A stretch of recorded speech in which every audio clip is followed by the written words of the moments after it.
एक बार माता सीता जब विवाह कर कर अयोध्या में आई, अवधपुरी में माता जानकी आई, पर 8 रात्रि तक माता जानकी ने अवधपुरी का भोजन नहीं करा, अयोध्या का भोजन ग्रहण नहीं करा। क्यों? दशरथ जी ने जाकर कहा, बहुरिया क्या बात है, तुम अवधपुरी का भोजन क्यों नहीं करती हो?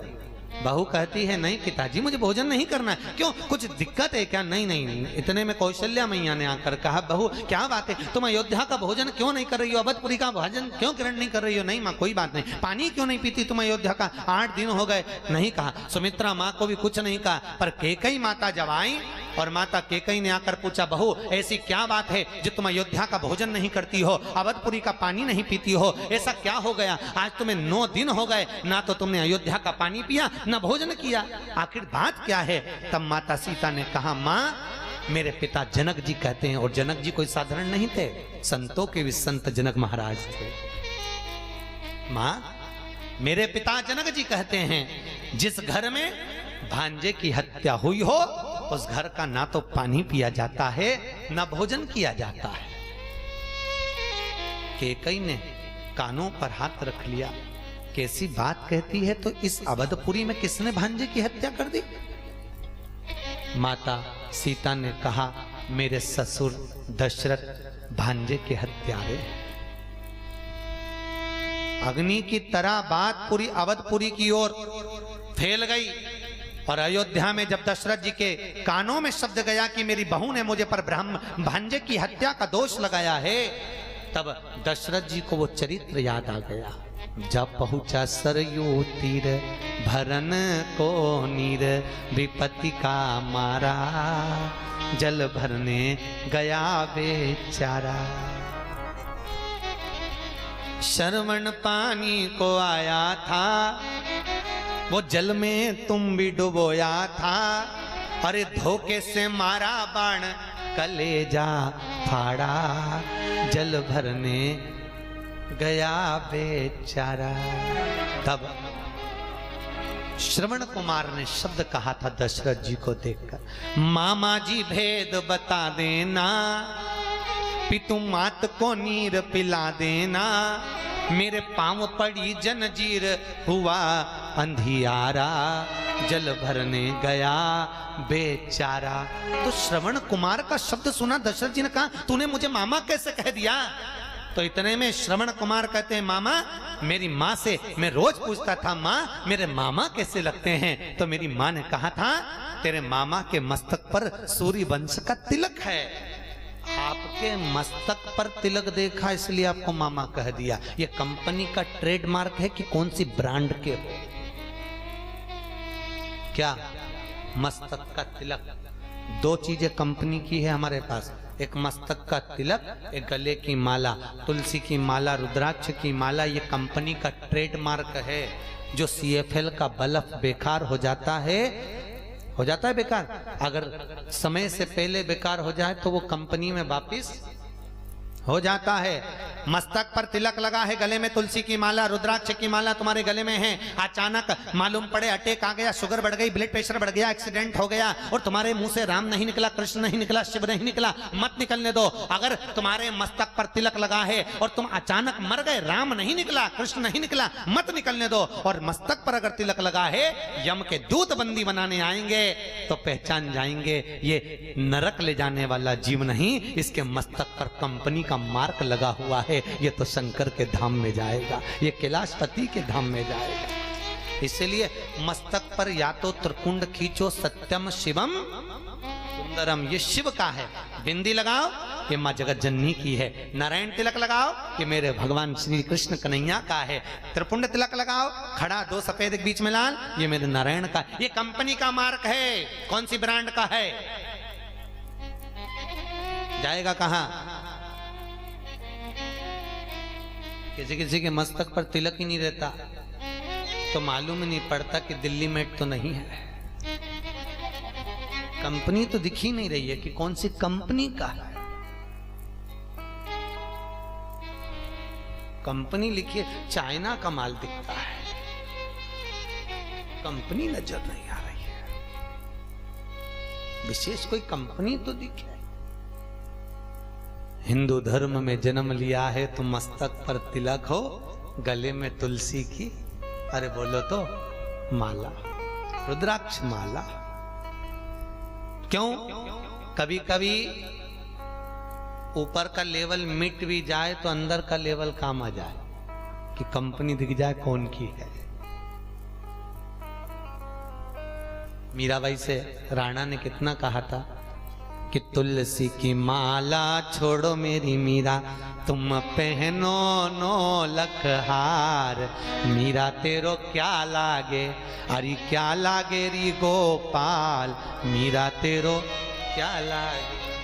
मीराबाई बोली है राणा तुलसी की माला नहीं छोड़ो राणा, अरे यही तो हमारो श्रृंगार, मीरा तेरो क्या लागे। ये नहीं छोड़ सकते, पर दुनिया के लोग सारी वस्तुएं अच्छी लगती है पर तुलसी की माला गले में चुभती है। कहा श्रवण कुमार ने मस्तक पर मात्र तिलक देखा और तिलक देखकर कह दिया मामा जी भेद बता देना, पितुमात को नीर पिला देना, मेरे पांव पड़ी जंजीर, हुआ अंधियारा, जल भरने गया बेचारा। तूने मुझे मामा कह दिया? हाँ मेरे मामा ये जल ले जाना। जब श्रवण कुमार पात्र दिए, जल लेकर जब दशरथ जी पहुंचे, तब दशरथ जी ने क्या देखा कि सुहांगी दशरथ जी महाराज की बहन जो शांति मुनि के साथ बैठी हुई थी, बहन को देखकर आंसू ढलक गए। मेरे हाथ से भांजा मर गया, भांजा गया।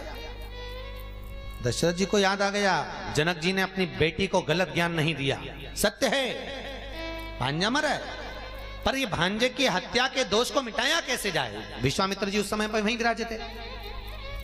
विश्वामित्र जी ने कहा एक काम करो, शास्त्र कहता है 10,000 ब्राह्मण को एक जगह पर बिठाकर भोजन करा दो तो भांजे की हत्या का दोष मिट जाएगा। पूछो सीता से, करा दें? सीता जी ने कहा मेरे पिताजी ने ऐसा नहीं बताया। कई कई बहुएं होती हैं मायके के मेथड से चलती हैं।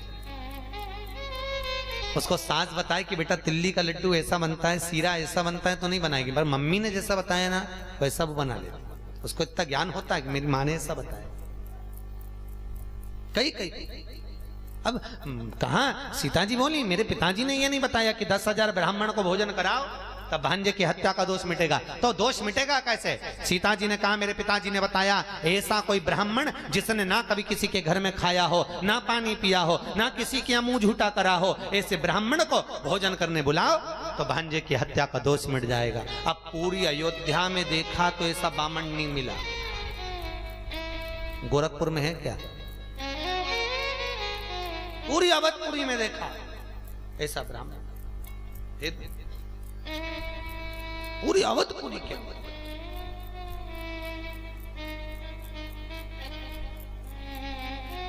अब जब ऐसा ब्राह्मण नहीं मिला किसको बुलाए? तब शब्द करा, एक काम करा, गोभक्त जिसने ना कभी किसी के घर में मुख झूठा करा हो, ना पानी पिया हो, ना भोजन किया हो, उसको बुलाया जाए। पूरी अवधपुरी में देखा तो ऐसा कोई बामण नहीं मिला, कहां ढूंढा जाए? तब जनकपुरी में प्रश्न गया, जनक जी महाराज के पास में संवाद गया तो जनक जी से कहा गया श्री सगा जी महाराज समधी जी, कोई ऐसा ब्राह्मण जिसने ना कभी किसी के घर में पानी पिया हो, ना भोजन किया हो, ऐसे ब्राह्मण को भेज दीजिए। तो जनक जी ने पत्र लिखकर भेजा, ऐसा कोई ब्राह्मण नहीं है। हाँ एक ब्राह्मण है जिसने ना कभी किसी के घर पाया भोजन, ना पानी पिया, उसका नाम लंका का राजा रावण है। एक ही है पूरी पृथ्वी पर। क्यों है ब्राह्मण, पर प्रवृत्ति राक्षस की है, इसलिए ऐसे राक्षस को कोई घर में भोजन करने नहीं बुलाता, उसको तुम बुला। पत्र लिखा और दशरथ जी ने पत्र भेजा, श्री रावण जी महाराज आप हमारे यहाँ भोजन करने पधारो। वो पत्र जो गया वो मंदोदरी के हाथ लग गया। किसके हाथ लगा? अब अभी कथा में था कि गांधारी पत्नी है। वेद व्यास जी ने उसके नाम के आगे धर्म शब्द संबोधित नहीं किया, पर मंदोदरी के नाम के आगे क्या लिखा है? धर्म पत्नी। पत्र गया तो मंदोदरी के हाथ में लग गया और मंदोदरी ने वो पत्र पढ़कर तुरंत रावण के पास में जाकर कहा, स्वामी तुम ब्राह्मण कुल में जन्मे और ब्राह्मण कुल में जन्म लेने के बाद तुमने कभी ब्राह्मण कर्म नहीं करा। रावण कहते हैं, मंदोदरी ब्राह्मण कर्म क्या? शंकर जी की आराधना करता हूँ, ये ब्राह्मण कर्म नहीं तो और क्या? मैं भगवान शिव का अभिषेक करता हूँ, ये ब्राह्मण कर्म नहीं तो और क्या? ब्राह्मण कर्म और क्या है? मंदोदरी कहती है, ये तो ब्राह्मण कर्म है, पर एक ब्राह्मण का कर्म और है कि जजमान के यहाँ भोजन करने जाए और दक्षिणा लेकर आए। रावण बोला, मेरे जैसे दशानंद 10 ग्रीवा को कौन भोजन कराएगा? किसको अपने खजाने खाली करवाना है? मंदोदरी बोली, ये तो फालतू की बात है ना, आप जाओ तो बात है ना। इसको कहते हैं धर्म पत्नी, जो पति को धर्म के पथ पर भेज रही है। आप जाओ तब तो। रावण कहने लगा, कहां जाना है? अवधपुरी के राजा दशरथ जी के यहाँ भोजन करने जाना है। ठीक है। रावण ने अपने मस्तक के मुकुट को जमीन पर रख दिया, क्योंकि रावण विद्वान था, उसको मालूम था अहंकार का मुकुट लेकर जाऊंगा तो मुझे राम नहीं मिल पाएंगे। रावण को मालूम था। एक बार दशरथ जी महाराज ने मस्तक पर मुकुट पहन रखा था और राम को ढूंढने के लिए गए थे। आप लोगों ने सुना होगा। माता कौशल्या जी बोली, जाओ जरा प्रभु राम जी को लेकर आइए। दशरथ जी महाराज गए और राम जी को पकड़ते रहे, पर राम हाथ में ही नहीं आए। और आ भी गए तो लेकर बैठे गोद में, और गोद में लेकर बैठे तो राम उनकी गोदी से नीचे खसक गए। क्यों? क्योंकि राम जी को लगा पिताजी के मस्तक पर मुकुट विराजमान है, और मुकुट विराजमान है तो यहाँ ये राज्य सिवेश में बैठे हैं, ये मेरे पिता बनकर नहीं, भगवान नीचे को। रावण ज्ञानी था, उसको मालूम था अहंकार का मुकुट पहन कर जाऊंगा राम नहीं मिलेंगे।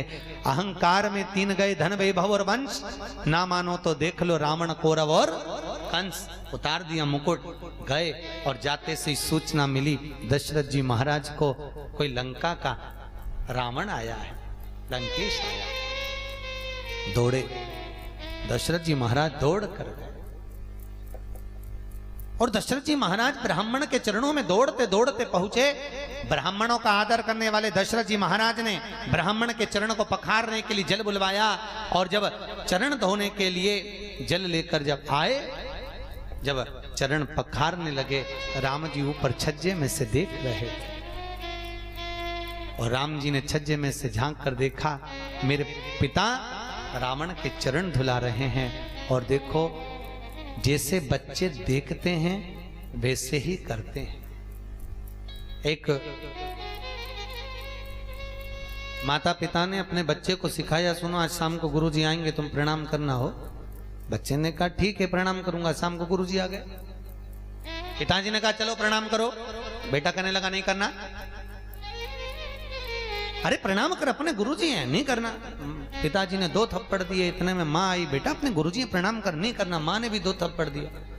बच्चा रोने लगा। इतने में गुरुजी बोले, क्यों मार रहे हो इसको? कि प्रणाम नहीं कर रहा। अरे तो वो प्रणाम नहीं कर रहा तो मत करने दो, कम से कम तुम दोनों तो करो रे। अब दोनों ने झुककर जैसे ही प्रणाम करा, इतने में बच्चे ने देख लिया तो बच्चे ने साष्टांग दंडवत करा। हम सुधरेंगे, युग सुधरेगा, हम बदलेंगे, युग बदलेगा। हम तो झुके हैं। आशा लगी हुई है मेरा बेटा खूब मेरा पांव पड़ेगा, मेरा बेटा खूब मेरी सेवा करेगा। ईमानदारी से बोलो, तुमने तुम्हारे सास ससुर की कितनी करी है? तुम करे हो तो करोगे ना।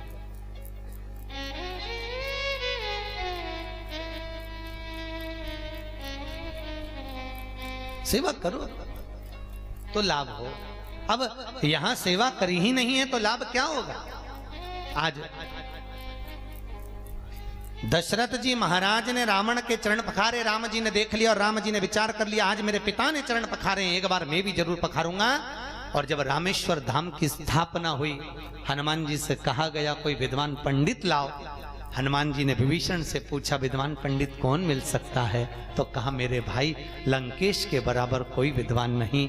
मंदोदरी से प्रार्थना कर कर रावण को लेकर आए थे और रावण ने बैठकर रामेश्वर धाम की स्थापना करवाई थी। तब राम जी ने रावण के चरण पखारे थे, तब रावण ने आशीर्वाद दिया था, राम विजय भव।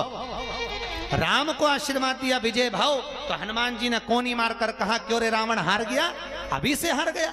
रावण कहता है, हारा नहीं हूं, पर जिस जगह पर मैं बैठा हूं वो एक गुरु की गादी है, और गुरु की गादी पर कोई भी ब्राह्मण आता वो यही आशीर्वाद देता, इसलिए मैंने विजय होने का आशीर्वाद दिया। और अन्यथा युद्ध के मैदान में तो राम मेरा दुश्मन है, उससे युद्ध जरूर करूंगा। भोजन का बोलिए महाराज, भोजन क्या बनाया जाए? रावण बोले कि जिसके कारण मैं भोजन करने आया वो भोजन बना। सीता जी से कहा, आप भोजन बनाओ। माता जानकी ने भोजन बनाया, रावण को भोजन कराया, रावण भोजन करा। दशरथ जी ने कहा, बोलो ब्राह्मण देवता, दक्षिणा क्या दूं? रावण कहता है, दक्षिणा आपसे नहीं लूंगा, जिसके कारण मैं भोजन करने आया हूं दक्षिणा वो देगी उसको बुलाओ। सीता जी हाथ जोड़कर खड़ी थी, बोलिए ब्राह्मण देव, दक्षिणा क्या दी जाए? इतने में लंकेश सीता जी को देखता है और सीता महारानी रावण को देखती है कि ये वही रावण है जो जनकपुरी में युद्ध के मैदान में धनुष यज्ञ के समय पर आया था। बोलो ब्राह्मण देवता, दक्षिणा क्या दूं? लंका का राजा रावण कहता है, जानकी जी दक्षिणा मांगूंगा वो दे दोगी? सीता जी कहती है, ब्राह्मण देवता मांगिए तो शरीर जरूर देंगे, क्या चाहिए आपको? इतने में माता सीता के सामने लंका का राजा रावण कहता है, जानकी मैया अगर दक्षिणा में देना चाहती हो तो मुझे मेरी मुक्ति दे दीजिए। क्या दे दो? जम के तो बोलो, मुक्ति दे दीजिए। सीता जी ने उसी समय कहा, ब्राह्मण देव दक्षिणा में मुक्ति भी दे देती अगर तुम मेरे पिता जनक के यहाँ जीवने आते। अब तो मैं ब्याह हो गया है, शादी कर कर आ गई हूं और पति से बिना पूछे कुछ नहीं दे सकती, क्योंकि मुक्ति सीता जी जानती है मैं दे ही नहीं सकती। मुक्ति तो कौन देगा? राम। सीता जी दौड़ कर गई, प्रभु प्रभु दरवाजे पर ब्राह्मण भोजन करने आया है और दक्षिणा में मुक्ति मांग रहा है। तो सीता जी के शब्द सुने तो राम जी बोले, दे दे मुक्ति। सीता जी बोली, प्रभु आप कह रहे हो मुक्ति दे दूं? अगर लंका के राजा रावण को मुक्ति देना है तो पहले लंका में भक्ति को भेजना पड़ेगा। जब तक हृदय में भक्ति नहीं विराजमान होगी तब तक मुक्ति कैसे हो पाएगी नाथ? तो राम जी कहते हैं, मैं लंका में भक्ति भेज दूंगा। सीता जी कहती हैं, प्रभु आपकी इस धर्म पत्नी का एक नाम भक्ति है, जब तक सीता लंका नहीं जाएगी तब तक रावण को मुक्ति नहीं मिल पाएगी। राम जी कहते हैं, सीता मेरे शंकर के भगत का उद्धार करने के लिए मैं तुझे लंका भेज दूंगा, पर रावण को मुक्त कर दूंगा। और जैसे सीता लंका में पहुंची ऐसा भक्ति का संचार हुआ, सीताराम सीताराम सीताराम, अंदर जाए सीता बाहर देखे राम, बस सीताराम का ऐसा संचार हुआ कि राम जी दरवाजे पर पहुंच गए और रावण को मुक्त कर दिया। रावण मुक्त हो गया। ये शिव महापुराण के चरित्र